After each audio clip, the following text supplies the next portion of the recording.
mga senador judge sa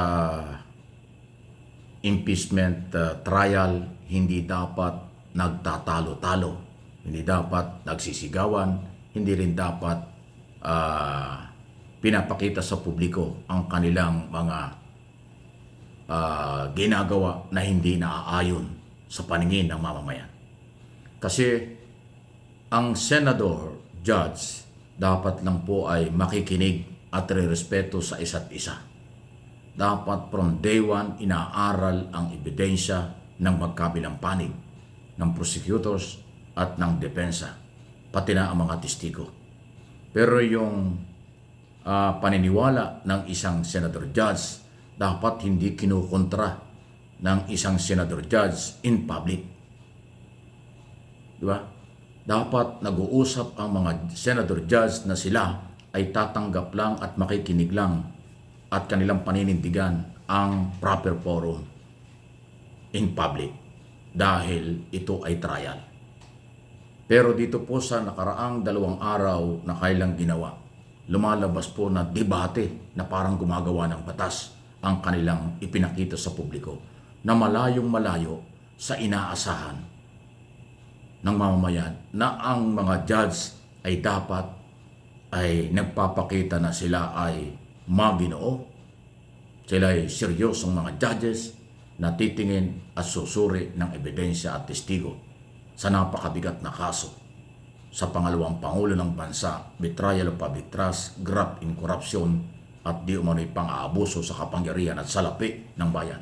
Napakaseryoso po ng article of impeachment na ipinail ng Kongreso at pinaghandaan ng mga prosecutor at private prosecutor pati mga testigo.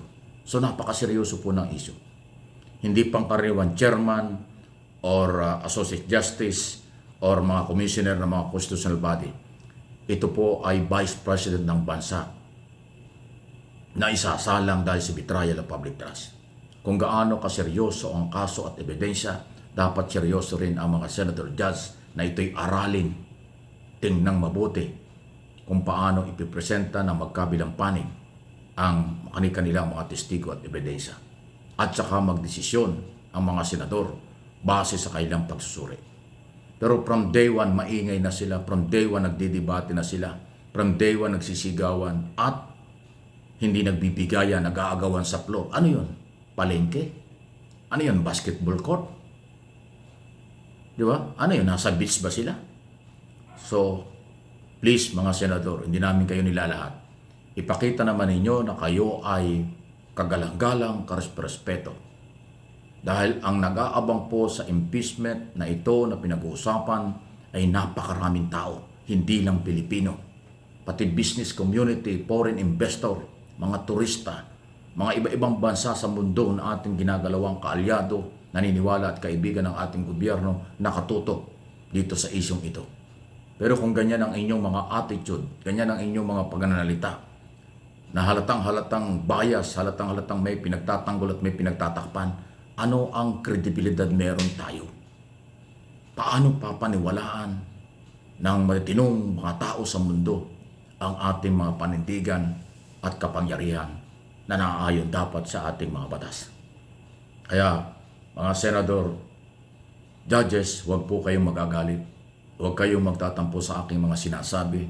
Ako'y nagpapaalala lang, wala naman tayong magagawa kung ayaw niyong gawin ang inyong dapat gawin. Kung mananatili ang inyong pong attitude at ganyang style, kayo ang masisira. Kaya lang dinadamay niyo ang ating bansa. Nadadamay ang matitirong Pilipino. Huwag po sanang ganon. Kaya again, sana po ay magbago na kayo.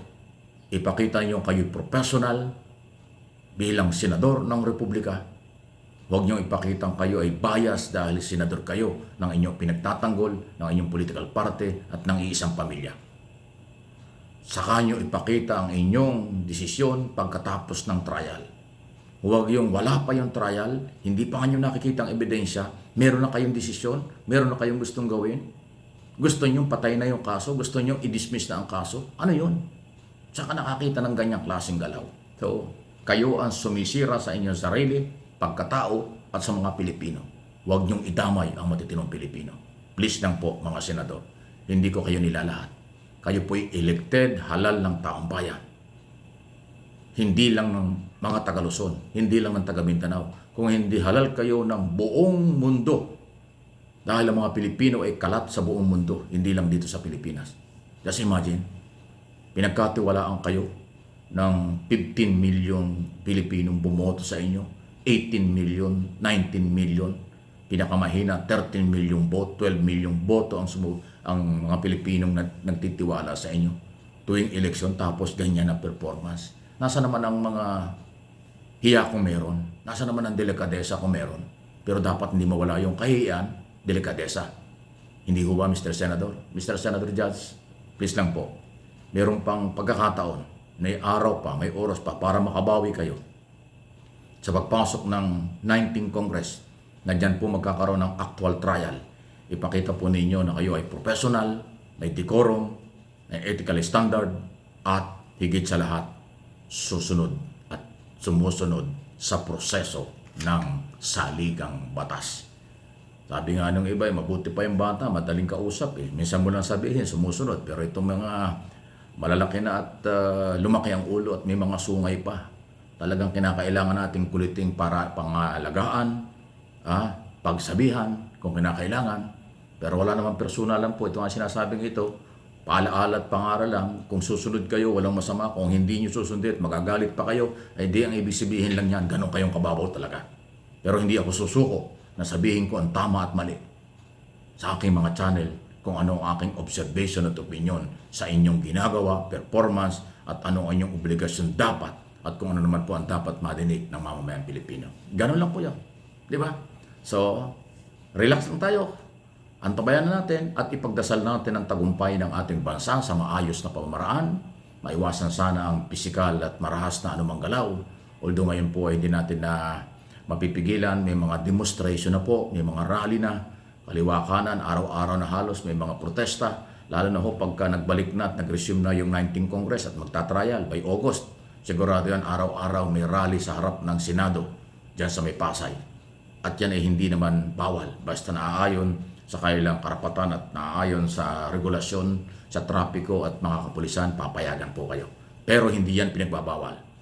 Kasi under 1987 Constitution, freedom of speech, freedom of assembly, yan po ay sinasabi ng batas. Kaya ho, yan ang masusunod at yan ay hindi pwedeng ipagbawal. Huwag lang makakaistorbo sa iba, di ba? Alam kong alam naman nila yan. So ingat lang po, marami tayong aabangan, talagang lagi nagsisimula, at marami rin tayong dapat na iparating ng mga impormasyon sa inyo na ating pong mga followers, subscribers at viewers dito sa aking mga channel, Mike Abe Opinions, at siyempre, MA Pinoy TV. Ano po? Ang inyong pagsubaybay ay mahalaga para sa demokrasyang umiiral ng bansa. Please like and share.